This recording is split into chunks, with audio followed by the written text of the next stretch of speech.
That's not a joke. I've been drawing since I was 2. Like, non-stop. Yeah, I've been drawing non-stop. Let me quickly... We don't need this for the final piece, but that's why I'm doing on a separate layer.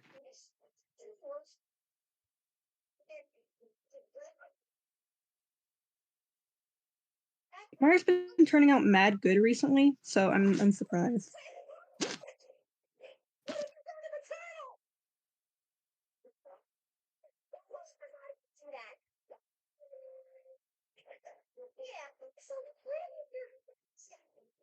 If you want me to do a little bit of explaining on how I draw faces, I can.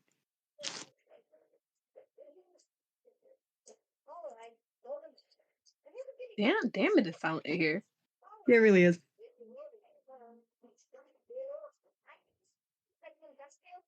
Yo, this burger is so fucking good. Oh my kitty gosh. Okay, no, this is just a tiny face to show off the rendering type. I probably will add hair because it will help with shadows and all that. So, let me just make it bigger.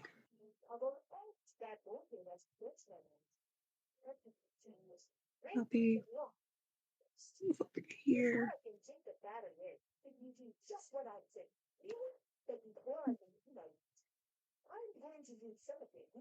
Move down there. And now we have 4 different versions, so I can show you how I personally do this. So I'm going to, I have like a whole bunch of different skin colors. So I got like dozens of skin sets. We're gonna go with this tone. And I'm going to tell you like some really neat tricks in picking out colors, really. Because a thing a lot of do when they're starting out, because like you start out drawing, because like if you're like me, you start out drawing because of anime. Like we'll started with anime, so you drew like a lot of light skinned characters, like basically just like these types of colors. And for going to a darker character, you might have went down here, which is not right at all. This makes them look really dried out and just sickly. So when doing a darker skin character, you never want to go for yellow. Always orange and red. And at times you can go down here, actually. Because in certain lighting, this is a nice dark tone. A color like this is actually used for Princess Tiana in some frames of the movie. And you also want to go usually around here, never over here. While this can look good, you specifically need a reason for the character to have that skin color. Remember, you gotta know the rules before you break them. So a reason for a character being on this side of the color spectrum, on the yellow with the drained out, would be if they were undead or it was a character trait of them to have weird skin. Then you can purposefully break it. Remember, all rules that you break have to be purposefully broken for them to really make sense in a way. If not, then it can be clarified as bad artistic skill. So you never want to go down to the darkness. For a box, I'd say keep it around here. Because you still get some drawn out colors here for a really dark character, like sickly looking characters. You get darker tones here. You get mid-tone, like warm mid-tones here. And sickly mid-tones there. And if you want to go the extra mile, you can go all like really closely down here.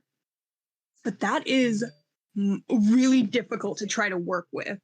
And if you're doing a very dark character, like a character with ebony skin, I would 100% recommend you go a little lighter and work with a lot of rendering to make that character look darker.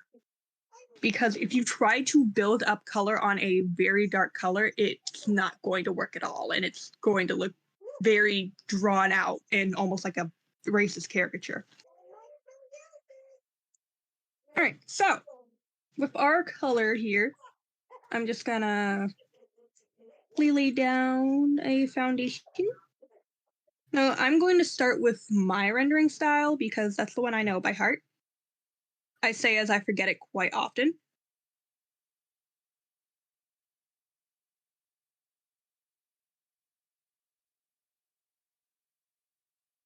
So boom, base color.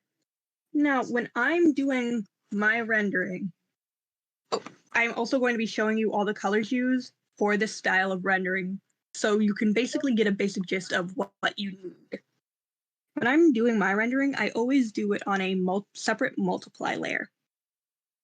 And you don't need any special pretty expensive brushes, but having a good brush does help. And a brush you'll always need is sort of a round opacity brush.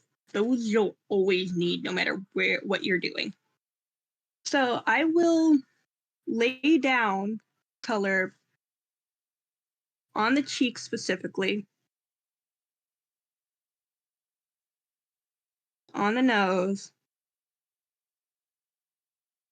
where the nose bridge is, the lips, the ears, and occasionally I locked it instead of clipping, and occasionally under the neck.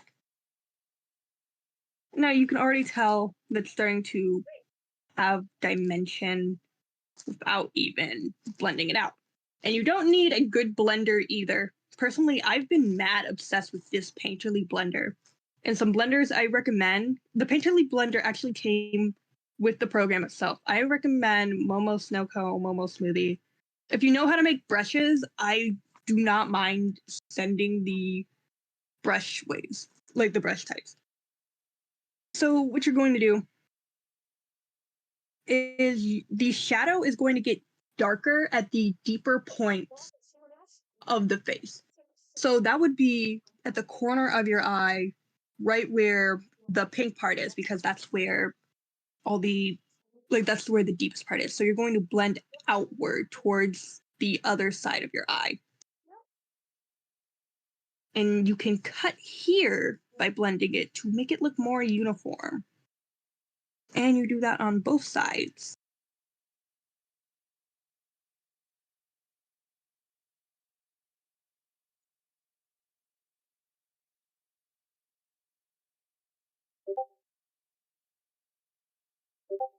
I'm checking that.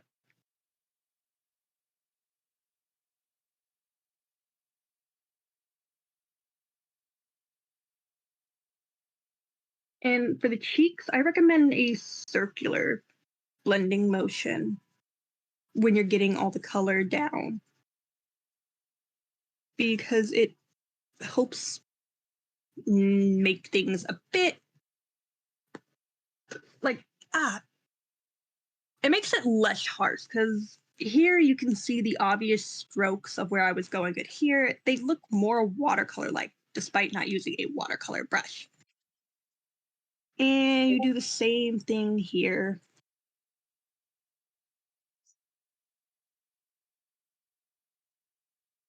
By the way, if you have if you have a question and you're not just talking in the chat, at me so I can know to check that immediately, because I can't keep pausing. And for the nose, you want to go upward with your blending. Up, up, up, up. And round off. And you can blend the nose with the cheeks. Hello? Hi. And it's already starting to look really nice. Hello. And the lips, you want to blend off Nothing. the outsides to the insides. We're good. Are you going somewhere else? And boom, Or are you your coming face back? is already starting to look like a face. It's got nice You're coming back shading, home? definition, all of that. And the ears do the same thing with the cheeks. No, you And guys. then, Are you the guys neck, going you anywhere actually else? do Where leave are you? sort of alone almost. We're not going to blend down here. Okay. We're going to blend up here, sort Are of you there? bringing the color from the face into Yes. it. Get off your chair. ¿De dónde? This is because of reflective light. Yep. You went to So IKEA? it's going to look a little softer. So far away, that's what it looks like with rendering. And here is a close spear. And so far, we've only used one color. And what I like to do to add some touches, I like to go a little downward towards red and saturate it a tinge more. Get another multiply layer and put this one lower. And then in places like around the head.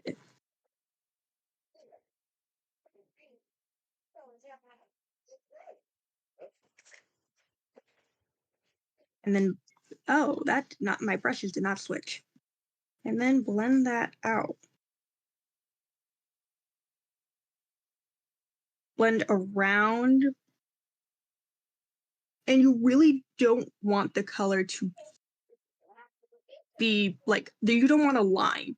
You want the color to obviously be there, but you don't want it to be so obvious that there is a drawn line around. Almost, you want it to look almost like it was airbrushed.